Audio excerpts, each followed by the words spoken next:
Welcome, friends! In this episode, Frank and I talked to DeeDee Hawk, a healer, animal communicator, and psychic medium who works with elementals. I'm Lauren Leon. And I'm inviting a gnome out for a coffee. We are a married couple learning how to develop our own intuition, and this is episode 67 of Clairvoyaging.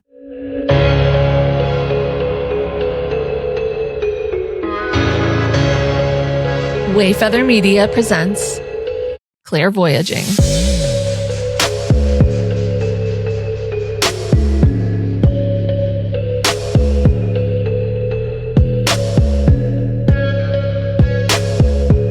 What's going on? Frank was rapping again. I always do. I know. Why don't you give us a little? No, it wasn't good. It'll damage my reputation. It was something about coffee and lattes. Don't worry about it. Behind the scenes. It'll make more sense later. Voyaging. Hello, everyone. How's it going? I hope this day finds you well. Really having good energy out there. Let's get to it. Keep it up. Yeah. Well, I hope everyone is doing great because there are a lot of astrological things going on. This is not a show, an episode about that, but I'm just saying. My TikTok's going off about the astrology stuff. Yeah. Everyone's like, do you feel what I'm feeling? And the general sense is like everything feels hard. And it's not just because of circumstances. It's also the energy out there.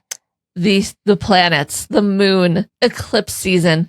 What the actual F? Hey, y'all. We got some new donations for our documentary. That's right. Yes. So here's a little shout out. Here we go. Thank you, Tiffany. Carol. And Lori. My Lori? A round of applause. We're talking about my Lori? She's ours. She's our Lori. Thank you, guys. Don't claim her. Thanks, everybody. You guys, we only have 82 days left of this as of today. Oh. We're recording this on Monday. Lauren likes countdowns. Drives me crazy when we're on a road trip. She's like, you hate that. She's like, oh, it's only 150 more miles left. I'm like, do not say that again. If we're on a long road trip, he just thinks that's a nightmare. I'm like, no. 42 more miles. No, let me zone out and get there before I know it. Don't count it down the whole way. Why do you have to pay? Why did you have to bring it to my attention? We only have 82 days left of this fundraising campaign for our documentary. And there are some great perks to donating. Most importantly, helping us to get the thing actually made. It's a big part. But beyond that, some fun behind the scenes stuff, shout outs like you just heard. Go check it out. And we can't do it without your support. So thank you. Thank you. Thank you for being the wind beneath our wings. Wow. You know, something about that song sounds, it sounds a little belittling or something. I've always loved that song, but it's like, that is you belittling. are the wind. You let me soar. You are the wind beneath my wings. Yeah. I don't know. There's something it's a little off. I think that was a phrase before it was a song.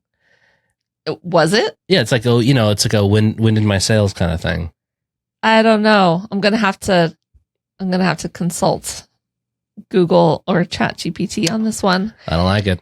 I know it from You're beaches. more than that. May we be the wind beneath your wings. We are just here to serve. We want to help you soar like an eagle. Yeah. Okay. Talking about the documentary brings me to today's guest, which is DeeDee Hawk. She is part of the team at MetaphysicalU, which was started by Sarah Reeves. And we've had Sarah Reeves as a guest before, episode 12. She's amazing. The team at MetaphysicalU has their own podcast called MP Unleashed, and they do investigations in Austin, Texas. And they come from a place of knowing that spirits exist instead of trying to prove that they do. So I'm just saying that because if you hear us mention Sarah while we're talking to DeeDee, that's who we're talking about, Sarah Reeves. They work together. And when Frank and I go to Austin to film our documentary, we will get to see firsthand how they all work. How it works. Yeah. How the sausage gets made. How the sausage gets made. Okay. So God. I'm not. Let's cut that part out. No. Okay. So Frank, Mm-hmm. let's just get to DeeDee. Let's get to DeeDee. This was a great conversation. She's just got like really calming, sweet, lighthearted energy. And I just really enjoyed talking to her and talking about elementals, which we've never talked about on the show, really. Listen, there's this, I was just talking to Lauren about this. There's this, there's something going on with a MetaphysicalU team. They know more than they're letting on, I'm pretty sure. And they're very calm about it. I haven't figured out what the secret is. Yeah. There's a secret here. I will get to the bottom of it. I promise all y'all. But you're all too intuitive. They're too so chill, psychic, and like just really awesome. So yeah. I've got my eye on you. I don't know what you're trying to uncover. I have no real threats to offer. Not at all. I'm going to ask a question. I'm going to ask you so many things. But yeah, I mean, DeeDee was an absolute joy to talk to. Yes. So let's just press play. Wow. Let's just circle the wagons. Circle the wagons. Roll the tape. DeeDee Hawk, thank you so much for joining us today on Clairvoyaging. We are just tickled that you are with us. We love to hear people's backstories, and I know you've got a good one. So can you tell us a bit about yourself, how you got into doing the work that you're doing now? Yeah, I'd be happy to. First of all, thank you both for having me on your podcast. I really appreciate the ask. I was really blown away. So thank you so much for having me. Yay. As far as like, I would say my journey, it really started with a deep connection that I have with nature and animals. And that later blew up into understanding energy and spirit communication. I don't know if it's because I was born on a reservation, being part of the Navajo Nation. I was surrounded by a lot of nature and animals all the time. Eventually, what I ended up doing is I ended up moving to Austin back at the end of '99. And over the years, I've just immersed myself in metaphysical studies. Thankfully, I've been able to go on a lot of like a better term, ghost investigations. with I've been on one with the Night Owl podcast. I've been on a couple with the Real Ghosts of, and then our own MP Unleashed. So that has really helped my intuitive work really kick into high gear and use all my senses. So yeah, mainly my work is all about healing, whether it's for animals, people, or unseen energies in the space. So were you like, was this like a thing when you were a kid? Like, oh, DeeDee has a sensitivity, or is it just kind of in your family? Like everybody, or, you know, like a lot of people have it. Yeah, it's something I've always had in my life, but I didn't really start to explore it until I was much older. There'd be little things here and there. For example, my family and I went to go look at a house to rent. And I remember walking up to the house and everybody went inside, you know, greeted with the real estate agent and everything and had a great conversation. And of course, as a kid, you're not going to stand there and, you know, listen to the real estate agent. You're going to run around. So that's exactly what I did. I went to the kitchen, I went to the living room, I raced to the bedrooms, and I was like, okay. And then I realized through the kitchen, there is a basement. And I started to take a couple steps down into the basement, and I just heard, I'm like, okay, no problem. And I backed out, and I waited for my family in the car because something in there just did not set well with me. Wow. Ooh. Assuming you didn't end up with the house. No, thankfully my parents did not choose that house. Yeah. Yeah. It could have caused some unnecessary trauma, I would imagine, just from the fear of that basement. Wow. So let me ask you, did you said you were born on a reservation. Were you like raised on the reservation too? No, I was not raised on the reservation. I was adopted pretty young. So when I was adopted, both my parents are white. Okay. Okay. Do you, Yeah. I mean, so I've heard so much about people who have recently, we interviewed someone, Aaron Harris, who, same thing actually, which is really funny. Yeah. He found out that so much of his psychic intuition was so linked to his heritage.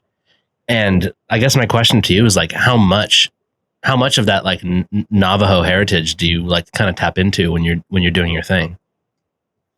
Well, I would say all of it, all the time. That's what Aaron said too. Yeah. I don't really think I can say like what piece or portion of it is because it's so a part of who I am that I don't know. It's just a part of who I am. So, but I'm also going through the journey of finding out more details about my adoption and how all that worked. So, as we speak right now, I'm finding out more information and finding out my bloodline. So, should be pretty fun to figure out all those details. Oh wow! So this is ongoing. Yeah, it's ongoing. I decided to jump into it and explore it. I didn't really have any interest for a long, long time. And then now it's, I'm like, you know what? I'm curious, I want to know what's in my background. I want to know, like, do I have healers in my background? Do I have healers in my lineage? Is there a medicine woman in my bloodline? There's lots of possibilities. So I figured I'd rather dig my heels in now and find out. Yeah. That's really cool. So let me ask you, the like energy and spirit, the way you tap into stuff, how does it present to you? Or if you want to use typical terms, what are the clairs that you tap into? Well, I'd have to say for me, animal communication is more telepathic. It's about tuning into an animal's energy. They carry a lot of emotions and they have so many thoughts. I feel like sometimes when they're speaking to me, they speak to me in emotions. They also give me images and sensations rather than words. Wow. I would say this one's kind of funny, but one of the most recent ones that I got was from the point of view of a very small, petite dog. And what he was showing me is from his point of view, the refrigerator open. So basically looking at like ankle high up into the refrigerator. And he's showing me the back of a bottle and it's specifically red on top and white on bottom. And I'm like, what are you showing me? And he had a request for what that was. And then I realized it's Ready Whip. He wants Ready Whip.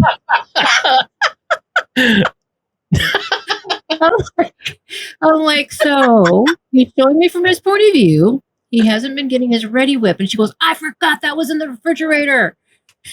That is so funny. Gosh, that is so amazing. Oh no, these little dogs. And they're like, oh, finally, someone who's listening to me. And it's like, can you get the Ready Whip already? Exactly. I just want a little whipped cream. Yeah. And I'm like, this is the weirdest image I've ever gotten. And I'm like, is that Ready Whip? That's amazing. Oh my gosh.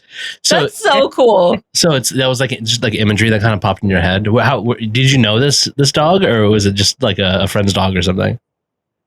This was for an animal communication reading. Got it. She just asked, the owner was like, well, I feel like I just kind of want to do a gut check, see how things are going and, make sure that we have a strong communication. I'm like, that's great. I love that. So let's dive in deeper into that. And at the very end, I had asked the dog, I'm like, well, was there anything else that you wanted me to communicate to your owner? And that's the final image was the Ready Whip bottle. I'm like, okay. That's amazing. I will do that. I will get that communicated right away. So it was straight up a last but not least. Yeah. I'd like to put in a formal request for my Ready Whip.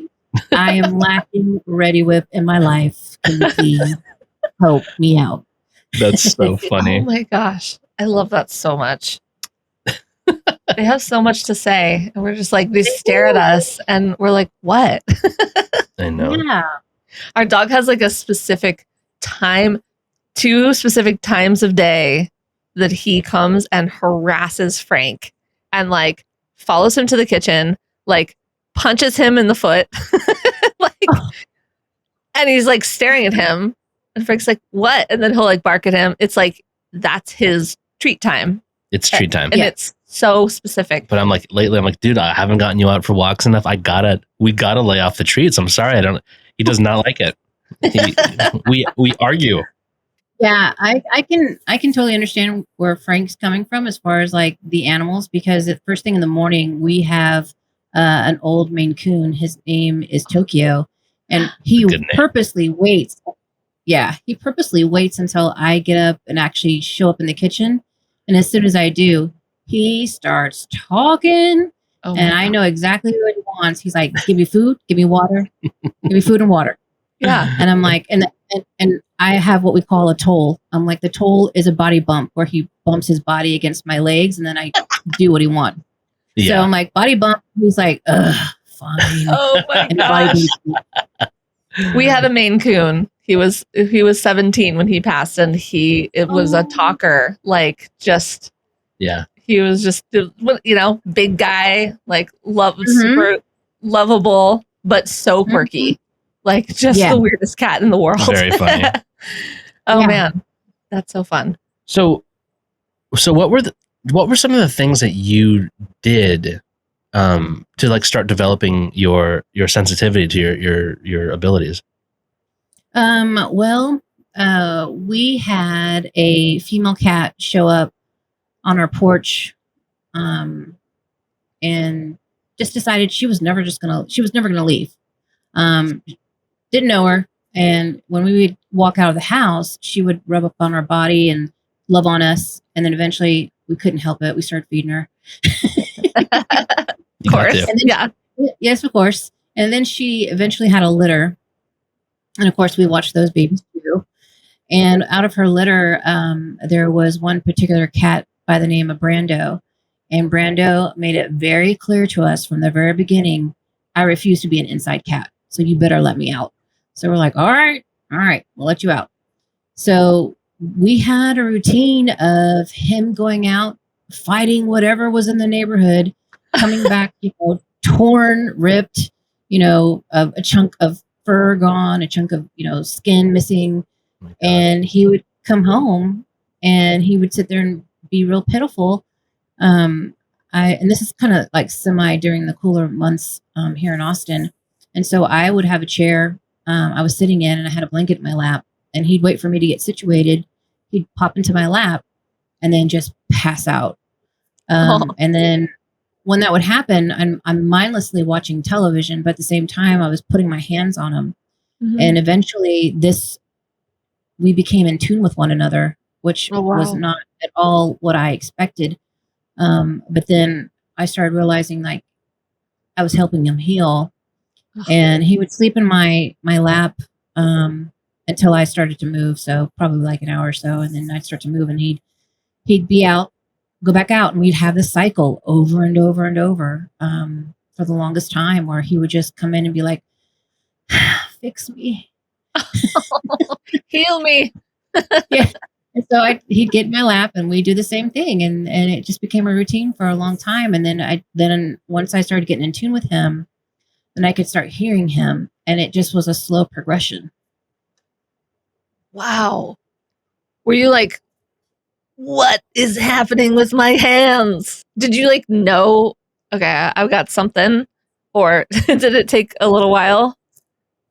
At first I think I fought it because I didn't want to have to really dive into it. I didn't want to have to like really be like, okay, is this really happening?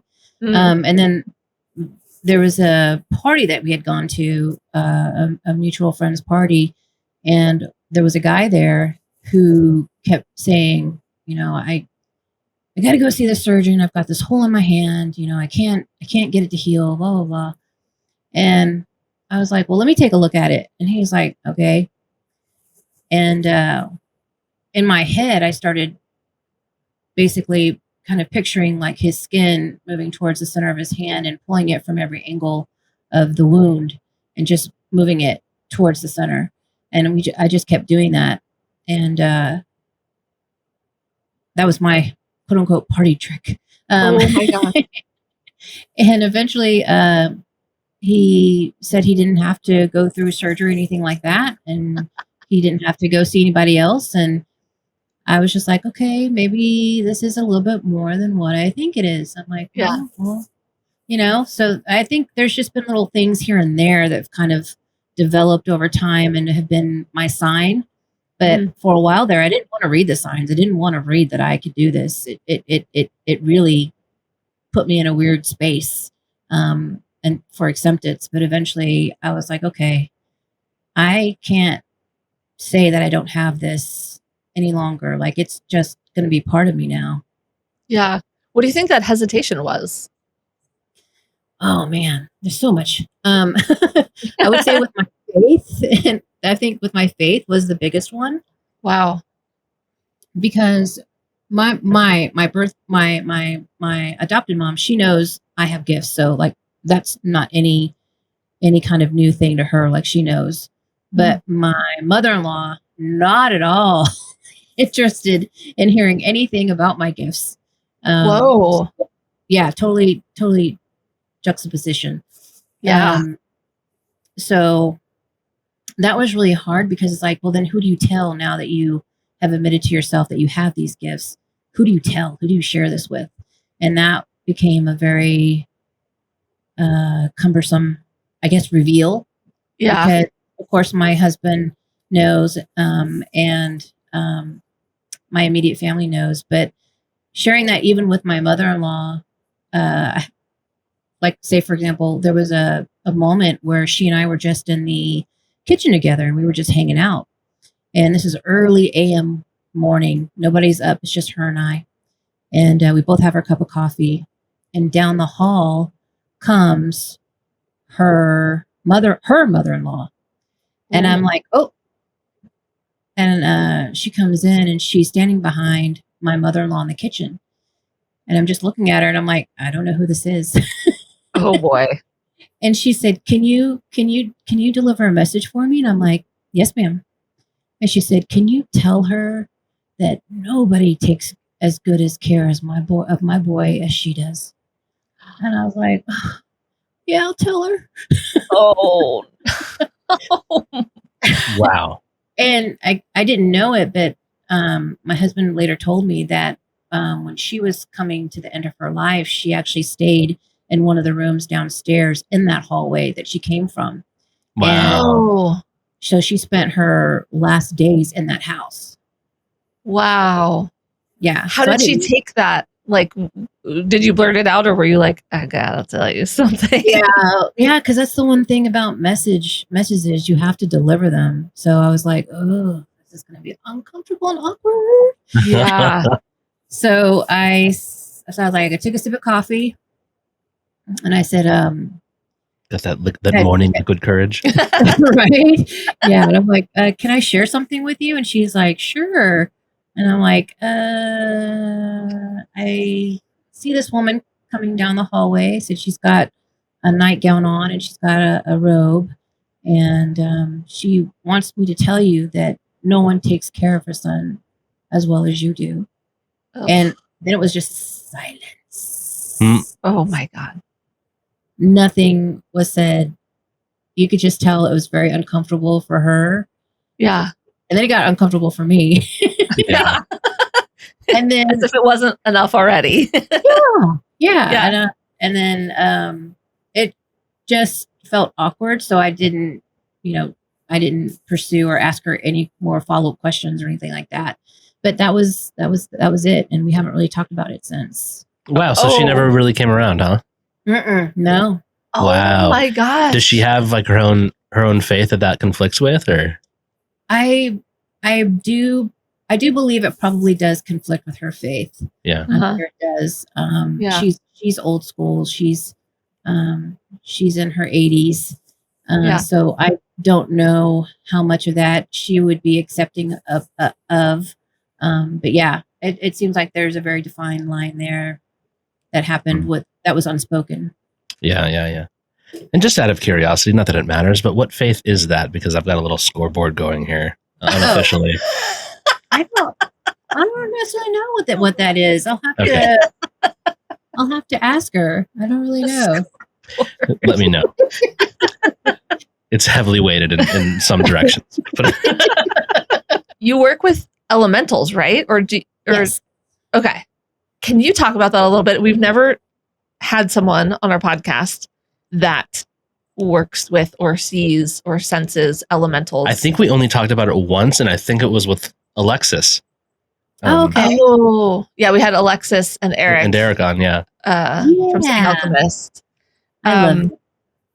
Very cool. They're so cool. I love them. But we didn't talk about it that much. No. This is I love this line of questioning. Yes. Yes. Yeah. Can you tell us what that is? What elementals are? Oh, man. Because the first time I ever even heard about it was Frank listening to the Night Owl podcast. He started listening to it before I did. And he's like, Did you know that supposedly fairies are real and also tree spirits? Yeah. More. But I'd love to hear you talk about it. Yeah, totally. So for me, in Pioneer Farms, there's this great tree. She's massive and huge. She basically, we went to Pioneer Farms. Gosh, I don't know. We've been so many times. But I went with a group of people. There's a place in Austin. Yeah, it's a place here in Austin. It's called Pioneer Farms. It's where one of the episodes on the Night Owl podcast was made, and they also had like repeat tours of the area on the Night Owl. So I went, and there's this huge tree. You basically, when you come into her area, I knew that I had to like introduce myself first before I could even get close to her. It's just like this feeling of royalty, like you're in the presence of this elderly, knowledgeable, seen everything tree. And so before I even got close to her, I had to ask her permission to walk into her space. And I waited and I waited and I waited, and eventually she gave me permission. And I went up to her and started talking to her.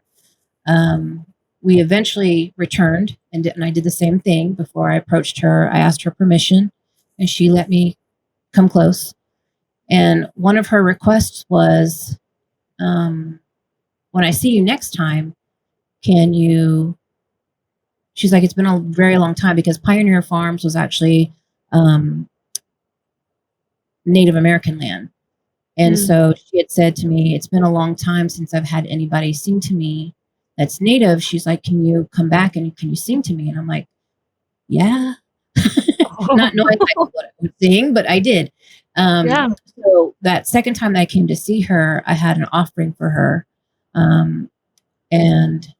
As I had the offering, I also sang to her as well. And standing close to the tree was my friend Jax Wolf, who was originally a part of MP Unleashed. He was standing there listening to me, and he's just crying. And I'm walking around the base of the tree singing to her and just pouring as much love into her as I could.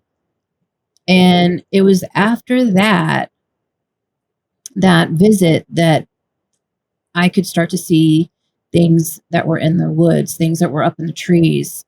They first started off as shadows.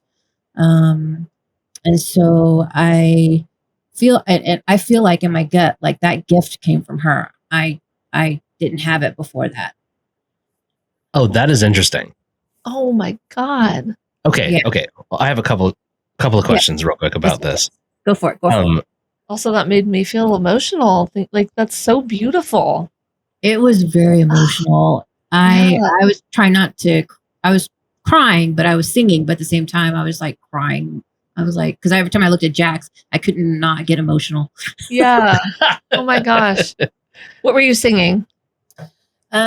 I sing to her. It's I'm trying to think. What song is it? The Sweetest Gift by Sade. Great. I guess it's better than Highway to Hell, which is what I want.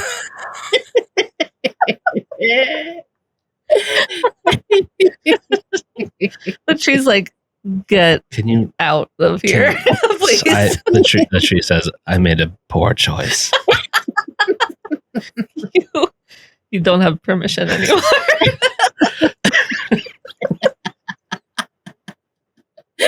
Okay, let me ask you this. Okay. What was the sense that you got? How did you know that this was like you put it, royalty of a tree? I could feel the boundary before I felt like the boundary of like a threshold basically around her. And when I sensed that threshold, I wanted to honor that before I went any further. Okay. Wow. Yeah. So what are the other trees? Just a bunch of dorks hanging around, like saying, I don't care. I don't know exactly, but they all are connected. But for her specifically, like she has seen everything. She's the oldest tree there. Yeah. She is by far completely full of a lot more knowledge than any other tree that I've interacted with. And she's full of so much love, and she loves the land that she's on. She loves everything that happens there. She just tries to, reach as many people as she can. So yeah, I just really love being around her. Her energy is just amazing. That's really cool. So this is why the giving tree like kind of pisses me off, because the giving tree. Like, does that bug you, that story? Like, this tree is just like, oh, sure, boy, I'll give you everything you ever wanted. But like, I don't know. He's not honoring that tree at all. I hadn't really thought about it, but you're right. He isn't honoring that tree at all. No, he's not singing songs to the tree. No, we stopped reading that book around here. It's like, no, this book sucks. Yeah. Our daughter got real sad. We read that to her like once, and she's like, it's really sad. We're like, you know what? It is. It's messed up. I get the message, but still. Okay. Sorry. All right. So what would have happened if you didn't ask for permission to approach? I don't think I would have had the same interaction with her. Okay. Mm-hmm. I don't think that would have been a possibility. I feel like when you come to a tree, you have to pay attention to the cues that they're giving you when you approach, because not every tree is going to, ask you to ask permission. Some are just like, hey, come here. and they just want to gossip. A lot of trees gossip. No, really? Yes. Oh, yes. Please say more about that. Spill the tea. Right. So we went to one investigation, and there is a tree that overhangs, basically like splits the fence between one property and the next.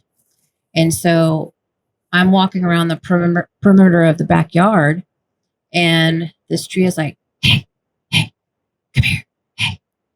And I'm like, what's going on? And basically telling on his owners, like, do you know what he's doing over here? And I'm like, yeah, I'm sorry, I'm not here for this house. I'm like, please keep whatever he's doing to yourself. I'm like, I'm here on this side of the fence. I'm like, I'm here for them.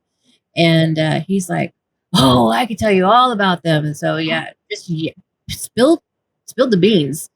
Talked about an energy that was walking back and forth on the top floor,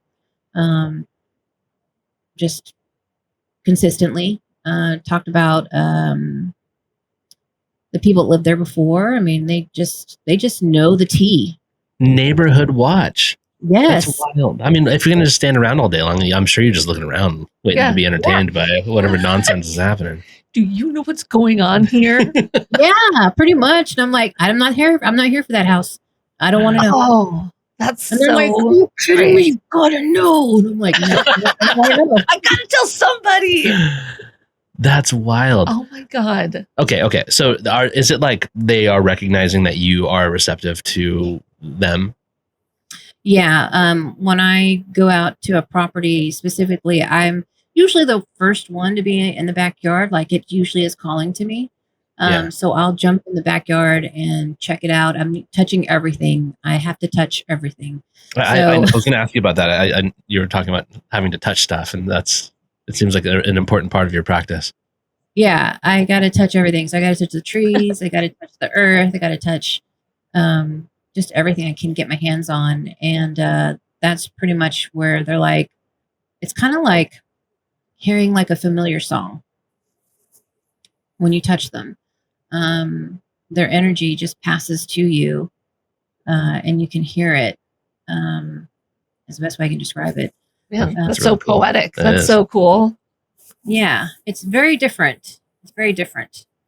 But yeah, and in that, seeing the elementals has been definitely interesting. Sarah laughs because every time I see elementals, or if she knows that something's going on in the backyard, she's like, "All right, let me let DeeDee go check it out." She's like, she's like, "I know you're going to be over the moon," and I go in the backyard. I'm like, "Yes." Like, what kind of a spirit is a tree? Like, if we're always talking on the show about, how we as people are here, and like what we're playing at, and what we're all trying to do.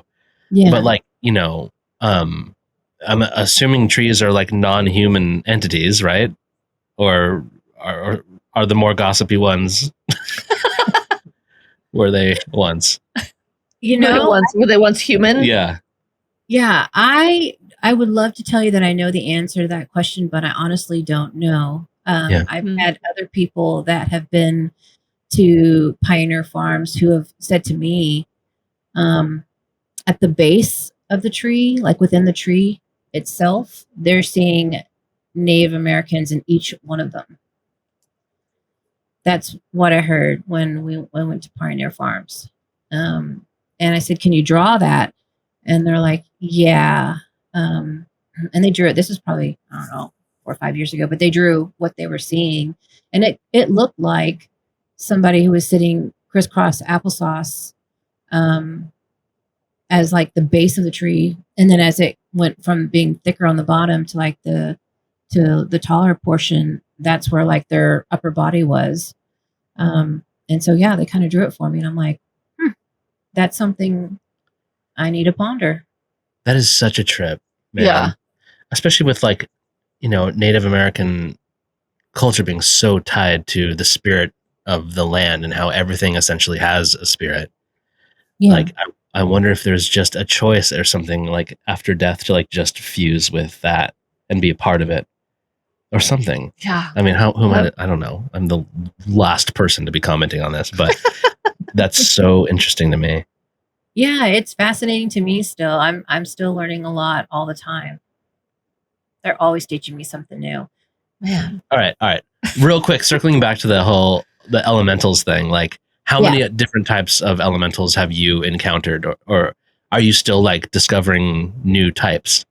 Oh my goodness, there are always new types. I feel like depending upon where you go, you're going to see different things. I haven't really counted how many. Have you encountered like fairies or gnomes? Yeah, specifically, there's a property that we've gone out to. Gosh, I want to say south of Austin, where they have both fairies and gnomes. They're more. We've been on there at this particular location on 2 different occasions. One when there was water running in the creek bed, and again when there wasn't any water running in the creek bed. When there was water running, they were everywhere, really congested in this wooded area. And you could actually, if you wanted to, you could basically call them to you to like light up, because they were filled with light. And so at some point we purposely made a point to break away from the rest of the group to see if we could get them to light up for us and give us a light show. When the water was there, totally no problem. But when the water was gone, that was their source of energy.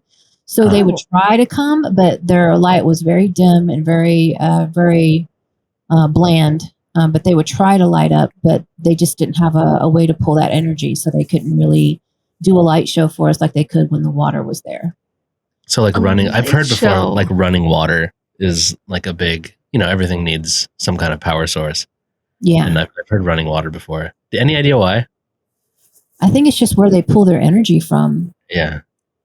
Wait, That's what is the light show? Yeah, What does that look was like? that light show like in the physical or in like the like psychic sense? In the physical, they would basically come from out of the woods, and then we'd ask them. We would start talking to them and be like, "Hey, if you wouldn't mind, we're here," and we would introduce ourselves. We would love to see, a light show. Can you throw some lights on and let us see what you look like? And they would either comply or be like, I don't have it. I don't have any energy to do that. So they would just basically show up like balls of light.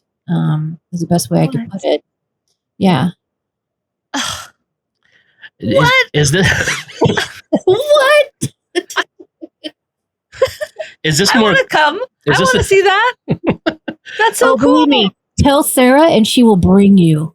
Okay. Well, we're coming out there. Yeah. When you guys come out. I think sometime in fall. Okay. Yeah. So I don't know. Is this at any of these? Okay. First of all, are these locations like very? Do you find more elementals in very desolate environments, or not desolate necessarily, but like more rural? I said it right. You did. Good job. I have a really hard time using rural. He says Rural is hard to say. I say rural. Rural. I try not to have a twang in my voice, but sometimes it sneaks out. I would have to say if it's land that hasn't been touched, you can get a lot of good elementals in that area. If it's land that's been messed around with, they might relocate to a spot that's not quite as touched or invaded. Right. The word they use is invaded, so that's why I'm thinking invaded. Invaded. Wow. Oh. Well, they're not wrong. Yeah. Yeah. Something I always notice with your team is that you guys always walk into these spaces with like, you come in confidently, but you also come in very politely and respectfully of the existing any things that might be nearby or residing there. Yeah. I always think that's like just really cool. Can you like speak towards that a little bit as to like what your practice is in that for anybody who like wants to go out and maybe try and connect with the elementals of their land? Yeah, I would say just like you would to another person you don't know, be sure to introduce yourself. Ask permission. Permission is a strong way to get communication started. And it also lets them know that you're there not to hurt them. And I usually will say something along the lines of like, I'm not here to change anything. I'm just here to ask questions. If you're open to answering those questions, fantastic. If you're not, totally understand. This is your area. I'm the one who's coming into your space. And I usually will come with an offering, so they know that I'm not here to take anything away from you.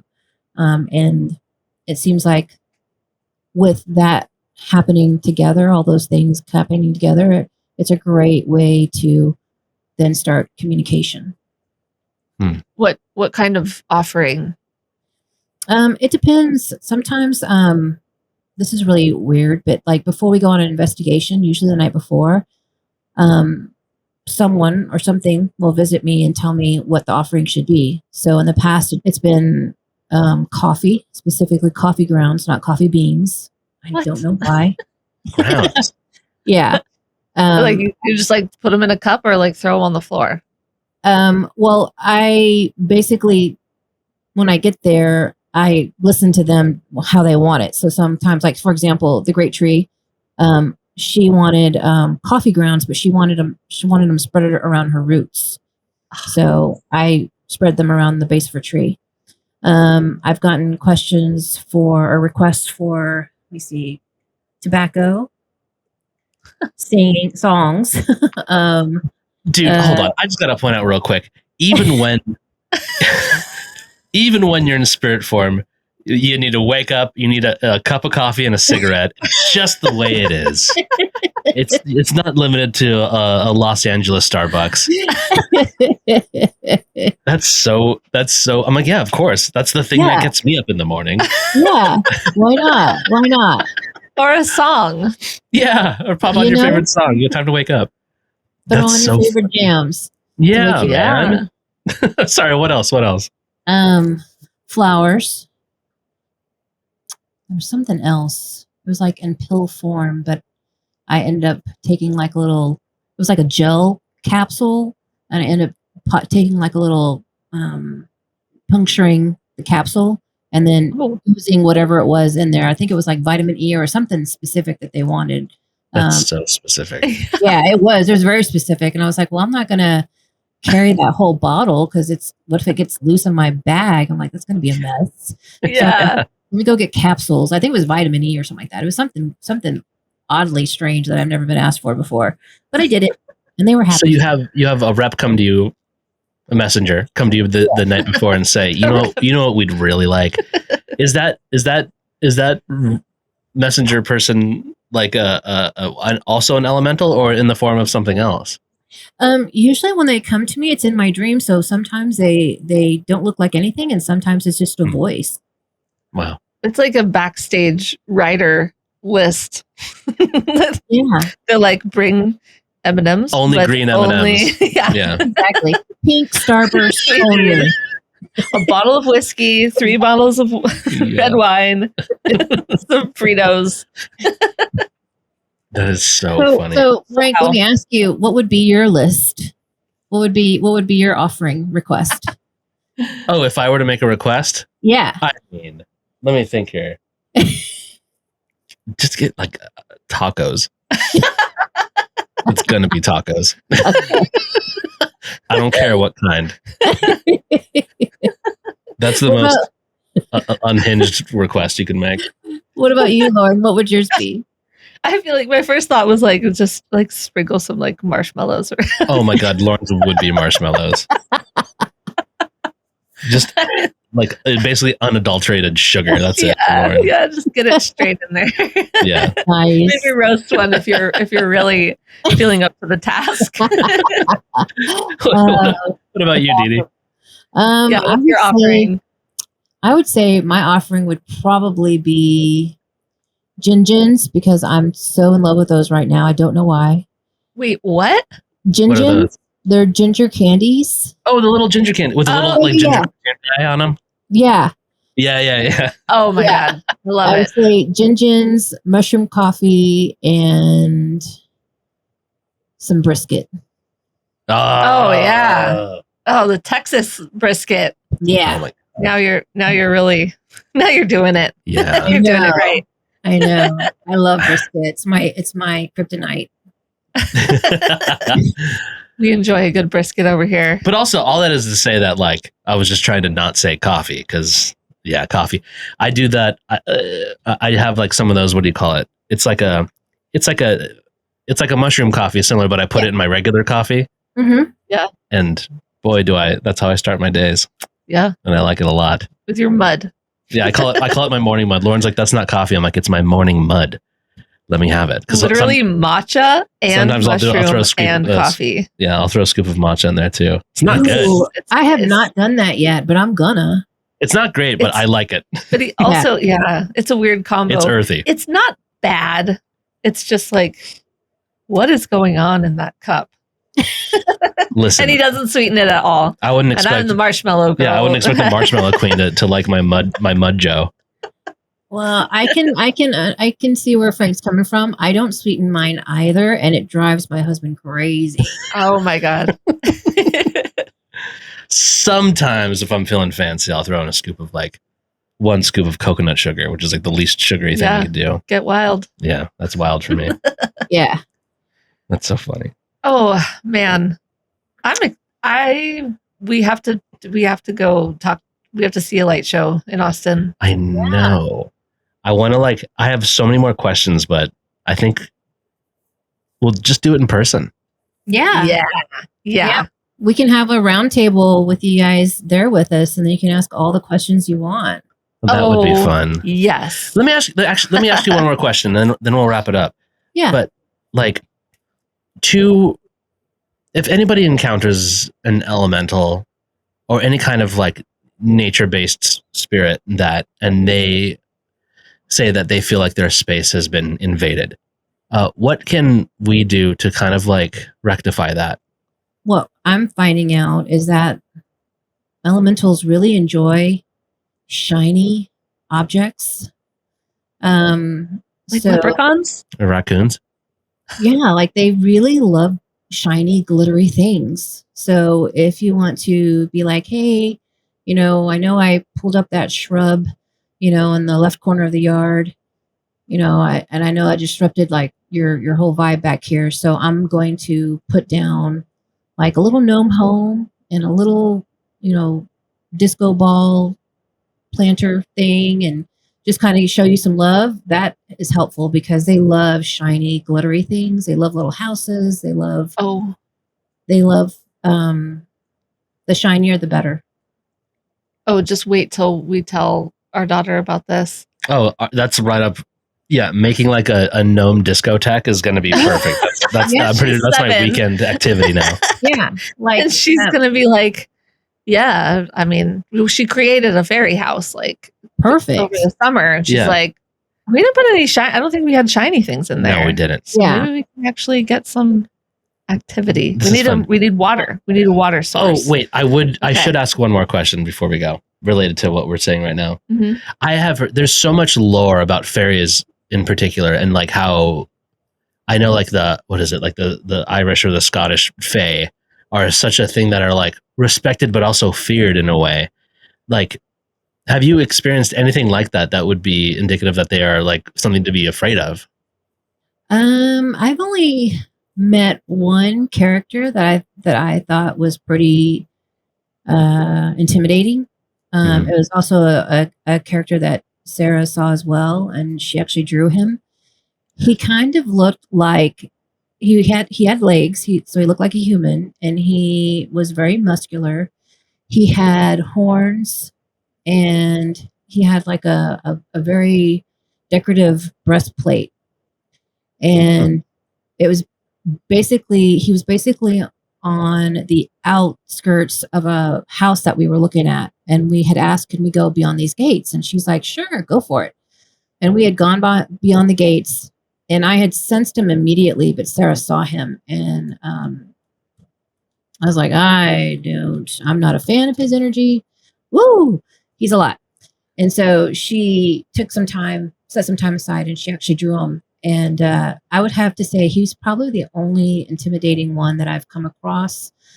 But also, too, I felt like in that area, again, this land hadn't been touched in a long time. It's pretty much, I think it's several acres that hadn't been touched. There's trails back there to walk, but as far as that, nothing's really been done. I feel like he is the head honcho there. He is the main guy. Like, whatever happens, it has to be run past him before anything can happen. And did you sense that was actually like an elemental spirit, or that it was maybe something else? Because I've heard a lot about like Native American. I don't know what to call them exactly. I think they've been called like egregores or something. But is that the right word? Or it's like a thought manifestation, like a thought spirit. Like something you manifest in your belief in it. I feel like he was more elemental than anything. Wow. I wonder, does Sarah still have that photo or that drawing? Because I want to write to her and see if she could send me a picture and put I'm sure on she does.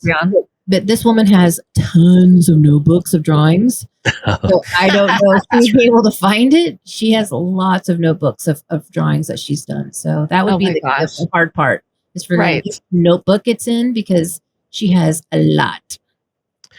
Okay, so it sounds like the basic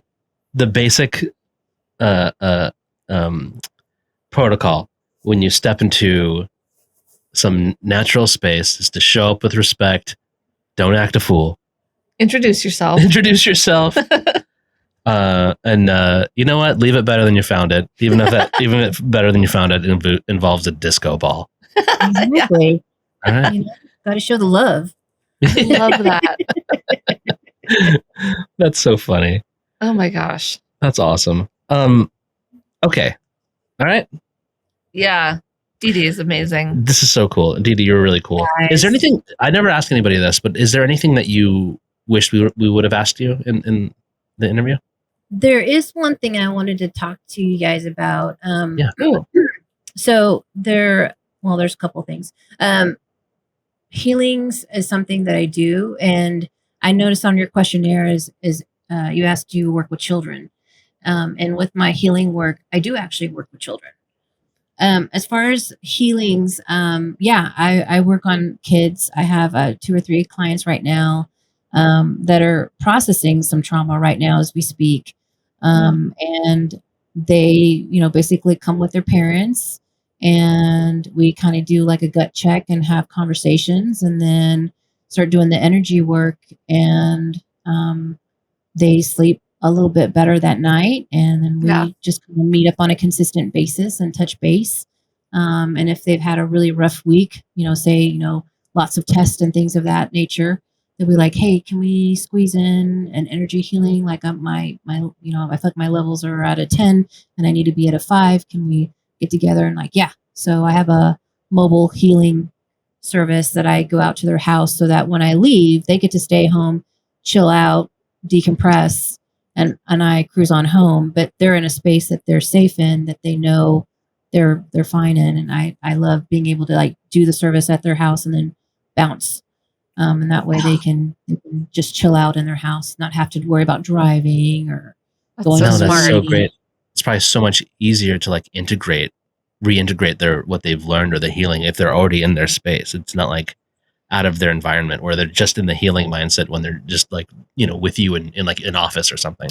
Yeah. Yeah. Yeah. That is really smart.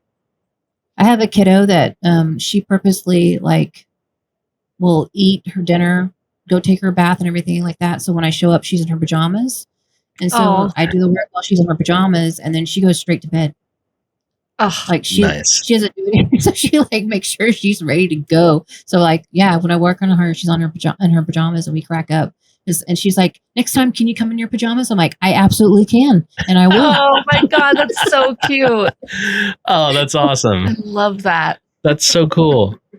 Is your healing is it Reiki? Does it have its own, have you created your own like modality? Have you incorporated multiple different like energy healings, or like what is your style? I get it. I hear a lot that it's compared to Reiki. I haven't personally sat down with somebody who does Reiki to know that if it's the same thing. I just know that basically when I do my healings, the healing comes from source, and it just filters down through my head, and it comes out through my arms and then out of my hands.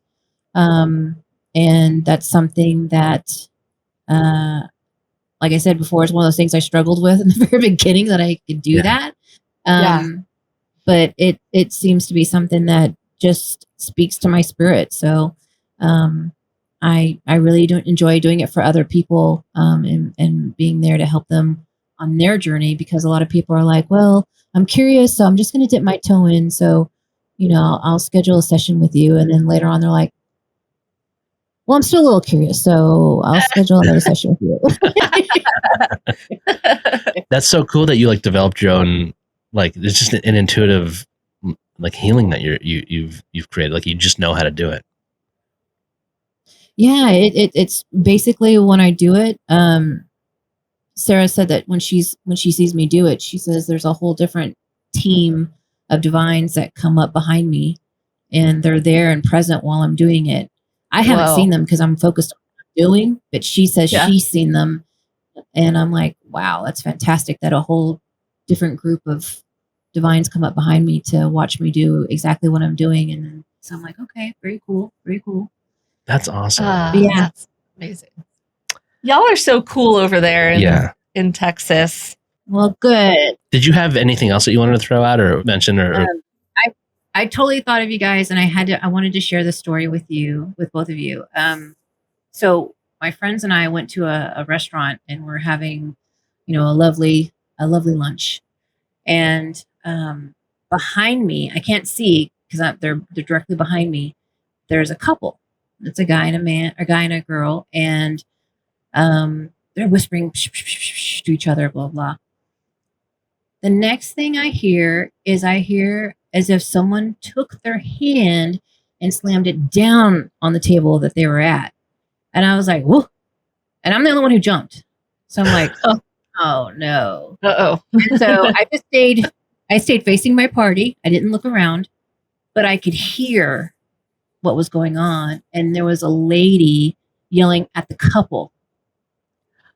And I was like, okay, if I turn around, she knows I'm going to be able to hear her. So I'm like, let me just stay the direction I am.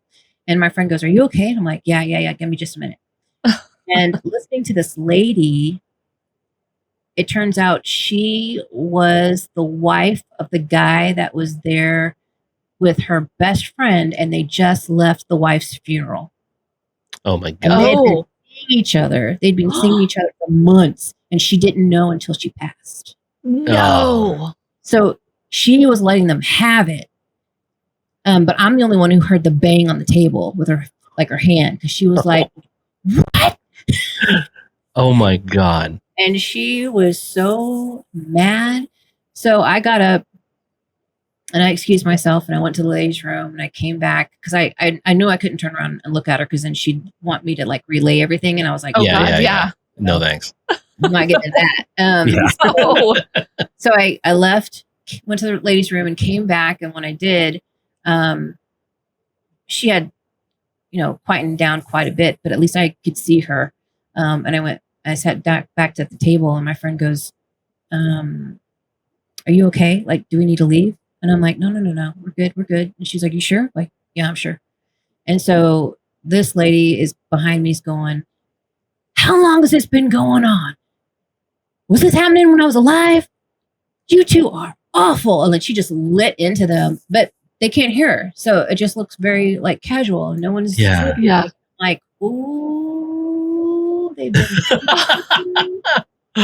That's insane. Holy cow. How often does that happen to you where you're just seeing that kind of thing and no one else can pick it up? I'm sure it happens all the time, yeah? Well, I make an effort to not go into a lot of crowded places unless I have to. Sure. Yeah. So it doesn't happen that often. But yeah, that was surprising. I wasn't expecting that at all. I mean, that's some juicy. That's juicy shit. That is wild. That is some tree worthy gossip. Gossip, yeah. Holy cow. Oh, okay. That makes me wonder though, is the okay. I know. I'm just grunting. We have some people say once you cross over, it's all good. You're just full of love. Was there an imprint or something that was left with the husband? This sounds pretty active. This is a good question though. How does that work? Where because there's such a difference between now I'm just one with everybody, but are you still pissed? Yeah, that was a lot of questions in one, but I just get how does that work? What it sounded like to me is that she didn't know any of this until she died, right? Because they had hidden it so well. So to me, it just sounds like once she crossed over, she got the real dish on what was happening, and then came back to lay into them. So to double down on your question in a different way, then to be more specific, I have noticed that people that come from the spiritualist tradition, they often will say that once you pass, there's nothing but love and light, and but then I'm like, well, I've seen Sarah and DeeDee and the whole MPU team go out there and have to deal with some not so healed people in spirit form. Yeah, I'm trying to understand where you evolve as a spirit, where you just become back in the collective and you could be anywhere all the time, or where you're just like, wait, but first I have to process this very earthly thing where I'm pissed off because I just learned something about my stupid husband. Yeah. My stupid best friend. Yeah. I guess we're just pointing out the division between these two different like schools of thought, I suppose. Yeah. Yeah. I think she had to handle business first before she ventured off to do other things. I think that was her goal. That makes sense. I mean, yeah. Yeah. Just like have to like, you know, I think also part of it is like for our earthbound brains where time is a thing. I'm like, well, she had to like, well, this is a thing that needs to be addressed right now. Yeah. That's so fascinating to me. It is. It is. And then I was like, this, you know what? This is worthy to share with Frank and Lauren. I need to tell you. Oh, what a crazy story. Incredible. I love that. And those two are just carrying on. Yeah. The day of the funeral, or like the day of the funeral, or after. Oh my God. Yeah. After the funeral, because basically she said they had enough decency to go home and change their clothes. And then they went out to eat together. Yuck. Yeah. That's so crazy. It was a really bizarre situation. DeeDee, name names. Let's call them out right now. Let's stick our viewership on this. Oh my God, that's so funny. If you're in the Austin area, have you seen this couple eat together? Yeah. You like cracked a case. Yeah. Right? DeeDee, where can everyone find you if they want your services or just learn more about you? Give us all your plugs. Yeah. So if people are interested in personal intuitive readings or animal communications or healing hand sessions, definitely feel free to reach out. I'm going to be available at hawkhealinghands.com. You can also find me on Instagram and Facebook under DeeDee Hawk. That's DeeDeeHawk.